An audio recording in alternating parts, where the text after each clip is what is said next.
Hello everybody.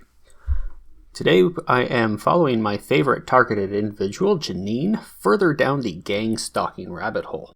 If you are not aware what gang stalking is, go ahead and take a look at my previous video on gang stalking. You'll get a really good idea of what it is and who these people are. So let's get right into it. So in these next couple of clips, what we'll look at is the phone harassment. So the first photo, what you will see is my home phone, the landline, and as you can see, I'm still getting the calls from out of state. Oftentimes when I answer these calls, it's either an automated message or it's just, dead air, just dead silence. Janine, these phone calls are from people that are commonly called telemarketers. I'll give you a quick tip, Janine. You can take these phone numbers and put them into Google and find that there are a lot of people who have received phone calls from these same phone numbers. Some people have talked to the people on the phone line and some people haven't. And you can actually find out who it is who is calling you and why they are calling you. So, for the most part, I just let them, go straight to voicemail, which they don't leave a voicemail. And this doesn't only happen on my landline, it also happens on my cell phone. As you can see from here, look, we got Sterling, Colorado, Montgomery, Alabama, Grand Prairie, Texas, and there was even one on the landline from Nova Scotia, Canada. So anyone who's playing along at home, go ahead and pause the video now and try this. Google one of these phone numbers and you will find out that they are telemarketers. They call lots of people and lots of people say, hey, this is a telemarketer. They're saying that they can lower my credit report, or they can do this, or they can do that. Go ahead, give it a Google. I'll wait.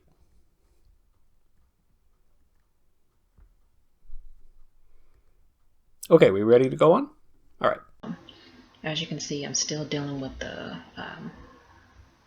with the phone harassment and the out-of-state calls, and then it goes, to times where there's no phone calls at all coming through on my cell phone or home phone. So hold on, Janine. So when you receive telemarketing calls, it's targeted harassment. And when you don't receive telemarketing calls, it's harassment. What is it that they can do or not do that's not targeted harassment? Let's move right on into the vandalism. So next what we'll take a look at is two photos in which I dealt with some vandalism where someone had written pedophile, P-E-T-E-R-F-I-L-E. They deliberately, spelled it, with slang terminology on the outside of my door. And in the next photo, you'll see a reference point as to where this was located. So this was located on the left-hand side of my door, just adjacent to where the doorknob would be, so about 3 feet up. Okay, Janine, I absolutely agree that there is something scratched into your siding next to your door there. But what is written is very hard to decipher. I took a screen cap of this and went full CSI on it in my Adobe Photoshop to adjust color balance, hue, saturation, curves, trying to find a way to better bring out the scratches that are in this image. Here are a few of the renditions that I came up with. Judge for yourself what it is that this is saying, because I still cannot tell for sure. So to me, one of the more obvious of these scratches is the arrow that points down and to the left, and right beneath the point of the arrow is kind of an underline. Above the line of the arrow, there's what looks like a T and a most definite E and an R. The scratching in front of the T to me looks the most like an F, but that doesn't really spell anything. So to me, that letter is a mystery. Now, when she says that this is supposed to say Peter, we are missing an extra letter. There is no other letters in front of what looks like the scratch that is in front of the T. There's nothing at that point. Below the line of the arrow, there is an upward slash and a little hash mark in the middle that might be a scratch, but it might also be the texture of the siding. But I'll leave it as a scratch. Next to that is what looks like a lowercase I and then an L that wraps around into an E. If we look at it like that, it says tile. I don't know if it actually says tile, but the scratches that I can see says tile. Now, if you put a slash mark above that first line, then that would make an F and it would say file, but I don't see any evidence of a line at that point. In fact, if you look closely at the images that I played around with the saturation, there actually looks like there are a couple of downward slashes that might make that tile into something that looks more like me. I don't know if that's what it is, but that's kind of what I see. I don't see enough conclusive evidence to say that this says Peter file. I do concede this is definitely somebody who has scratched something next to the door. However, the arrow points away from the door, so this is definitely some type of a vandalism, but I think Janine is reading a little too much into it unless she has some other images that show more clearly what it is that this says. I think it's just too inconclusive. So now that we've whet our appetites a little bit, let's get into the main event, Janine's trip to Wal-Mart. So shortly here I'll be getting ready to pull into a parking spot, and my children are in the car right now eating their lunch. We stopped and got some food. So as you can see, this maroon colored, reddish colored F-150 pulls in just as I get ready to park. And that Mazda Miata there directly in front of me, I believe, is a perpetrator who is already in the store, and we'll see him exit the store a little bit later. But damn it, Janine. The guy is already in the store. You could have parked anywhere in this parking lot. How is it that he knew exactly where you were going to park so that he parked near where you were going to park? The guy isn't anywhere around. I feel like I'm taking crazy pills. We'll pull in directly across there. Across the lot there for me, and then mind you, he passed up several parking spots, and the reason why they do this is so that they can have a direct line of sight.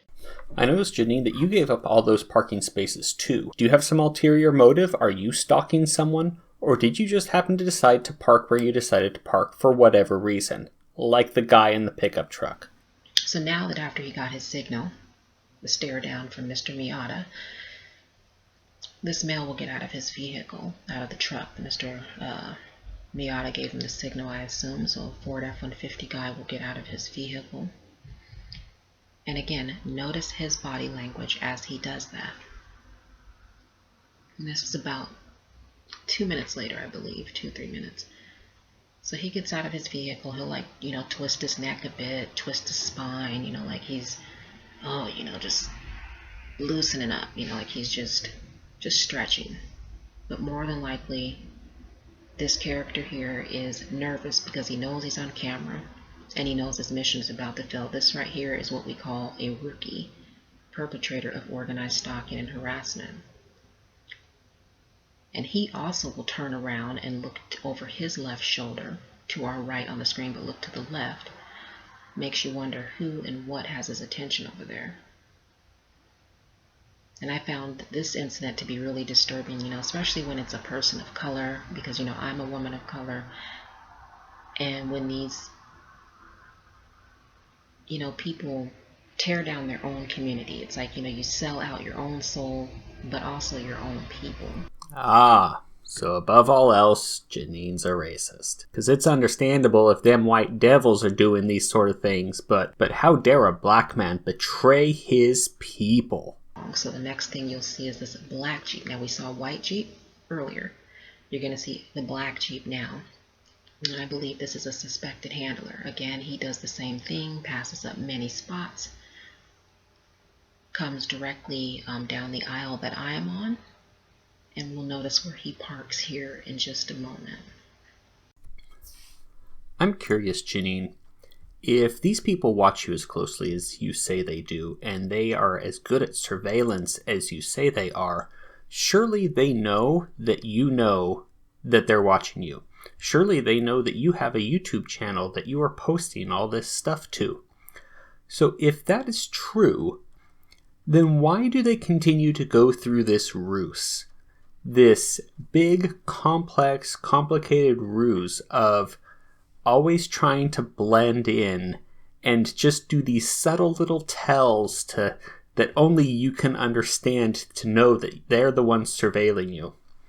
If I was these people, and you knew that I was surveilling you, and I knew that you knew that I was surveilling you, I would just get two guys in black suits and sunglasses and a black Crown Vic and have them always within 10 feet of you and just make it completely conspicuous that they are watching you all the time. That would be more intimidating. That would drive people more crazy than all these little hidden stuff constantly. Just from a logistical perspective, this makes zero sense whatsoever. That, being said, I decided to go ahead and move over to the other side of the lot, finish up my list, let my children finish eating their food, and, I sit here for a bit until I notice the male from the Ford F-150 exiting the store. So I want to see and get an up-close look if he found what he was looking for, because I haven't gone into the store, at this point. So as we get ready to head over there, you'll notice to the left of the screen there, he's caught red-handed, empty-handed, not a single thing in his hand. Holy shit. That guy went to Walmart and didn't buy anything.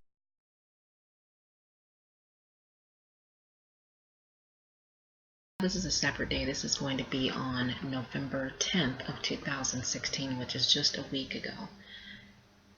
And in this video, I will show you a mail in which I noticed from back in April and a few other occasions, but most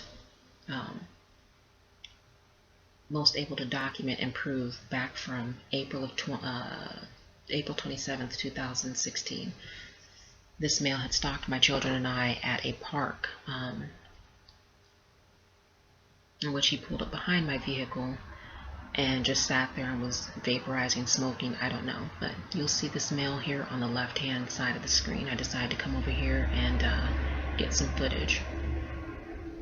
And just as I approach, he notices, I'm busted, and so he puts his head down, out of the camera's view, but it's too late because I've already spotted him, already ID'd him, and I have video footage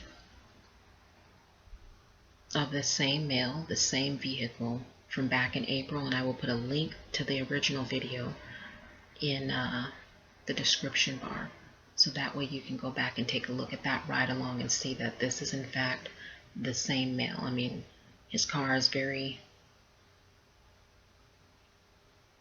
distinct. Here's a clip of that, a still shot of that video from back in April.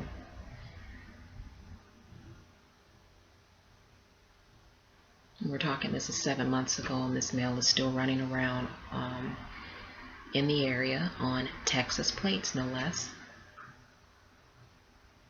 And I always seem to see him around me. Again, there's no such thing, according to a law enforcement officer, there's no such thing as a coincidence in his field of work. Janine has trotted out this quote from the police officer in a few videos, where she says that the police officer has told her that there is no such thing as coincidences in his line of work. Now notice Janine, he puts the qualifier of in his line of work. I would guess that what he means by that is when he sees somebody dressed in revealing clothing, walking along a street known for prostitution, that's not a coincidence. They're a prostitute. When you see people who look like gangbangers in a neighborhood that has a lot of gang activity, those are gangbangers. That's not a coincidence. That does not translate into if you see someone more than once around town, they're stalking you. And it is a coincidence that you see these people. Not coincidences in it's a fluke. Coincidences in a correlation. You two happen to live in the same relative geographical area. You two frequent the same businesses and establishments, which means that on occasion, the two of you will frequent those places at the same time, and you'll see them. Now, he probably has walked by you several times and did not ever realize that he had seen you before. But because of your paranoia, you've recorded him more than once. So they go ahead and he goes ahead and gets into the vehicle with the female, and just as he does that, we see yet again another white vehicle show up, and she pulls in, again, between these two perpetrators. White earbuds? Apple holds 50% of the market share of cell phones. Apple includes white earbuds with all of their cell phones.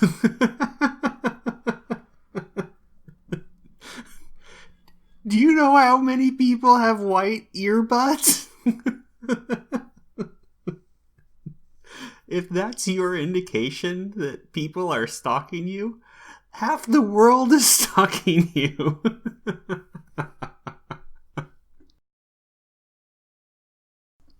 Now, there is so much more to go on this video, but I've reached my crazy limit.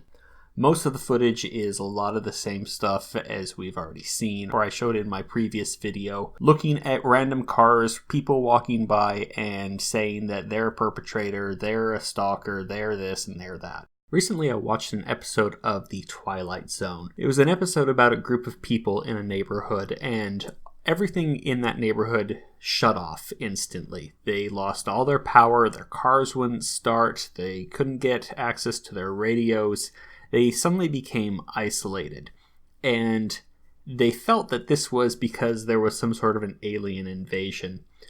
And while they were doing this, they became instantly paranoid of each other, and they began to all overanalyze each other and accuse each other of being part of this alien invasion. They accused one person because he had been observed going out at night and looking at the stars in the middle of the night. Another person got accused because he went and he tinkered in his basement every Saturday without anybody knowing what he was doing. The point of the whole episode was that when you begin to overanalyze the actions of your neighbors, of people who you don't know personally, anything can be made to look strange, to look abnormal, and to look insidious. But the fact is that we all have normal lives. And what makes sense to us from the outside observer might not make as much sense. Janine and many of these gang stalking victims are living on that street in the Twilight Zone.